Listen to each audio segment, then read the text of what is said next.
Alright, let's dive into this because it's a game that has everyone talking, and personally, I think it's a perfect example of how football can be both brutally unfair and utterly fascinating at the same time. So, Rangers vs Hibernian, a match that ended 2-1 to Hibs, but the scoreline barely scratches the surface of what went down at Ibrox.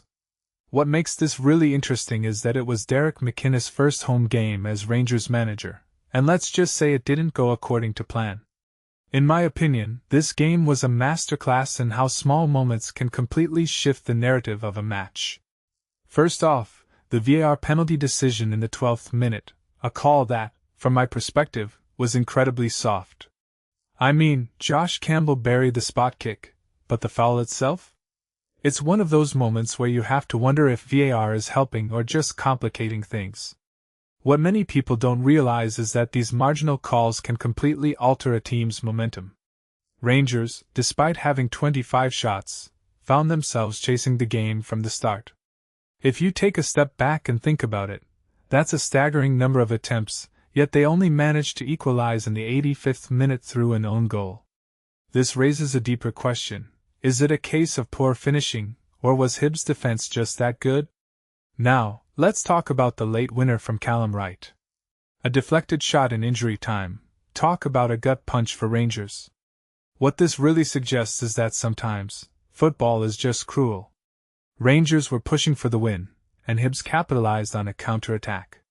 It's a classic example of risk versus reward, and in this case, Rangers paid the price. But here's the thing, this isn't just about one game. Rangers are now 5 points behind Celtic and St. Mirren, and the pressure on McInnes is already mounting. A detail I find fascinating is how quickly things can unravel in football. 3 games in, and the narrative around McInnes is already shifting from new manager bounce to when will he get his first win. Another angle that's worth exploring is the injury to Youssef Chermiti. The striker, who was reportedly close to a £22 million move to Galatasaray, had to be stretchered off. This isn't just a blow for Rangers, it's a reminder of how fragile a player's career can be. In my opinion, this adds another layer of complexity to Rangers' situation. They're not just dealing with a winless start, they're also potentially losing a key player at a critical time.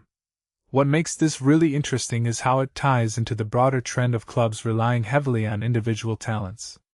McInnes' post-match comments are also worth dissecting. He acknowledged the fan frustration and shared it, which I think is a smart move. But he also mentioned that the team isn't as bad as people think. Personally, I think he's walking a fine line here. Yes, there were positives, like the effort and the late equalizer, but the results speak for themselves. Football is a results-driven business, and right now, Rangers aren't delivering. What this really suggests is that McInnes needs to find a way to turn things around quickly, or the pressure will only intensify. If you take a step back and think about it, this game is a microcosm of the challenges facing Rangers this season. They've got the talent, they've got the ambition, but they're lacking consistency. One thing that immediately stands out is how fine the margins are in football. A different VAR decision, a better finish, a bit of luck, any of these could have changed the outcome. But that's football, right? It's unpredictable, it's dramatic, and it's why we love it. So, where does this leave Rangers? Well, they're already playing catch-up, and the fixtures aren't getting any easier. In my opinion, McInnes needs to find a way to instill confidence in his squad and get them firing on all cylinders. What many people don't realize is that it's not just about tactics, it's about mindset. Rangers need to believe they can turn this around, and that starts with a win. The question is, when will it come? As we wrap up, I'm left with one big takeaway. Football is as much about resilience as it is about skill. Rangers are in a tough spot, but how they respond to this setback will define their season. Personally, I think this is a crucial moment for McInnes and his team. They've got the talent, they've got the support, now they just need the results. So, what do you think? Is McInnes the right man for the job, or is Rangers' season already in trouble? Let me know in the comments below, and don't forget to like and subscribe for more analysis like this. Cheers!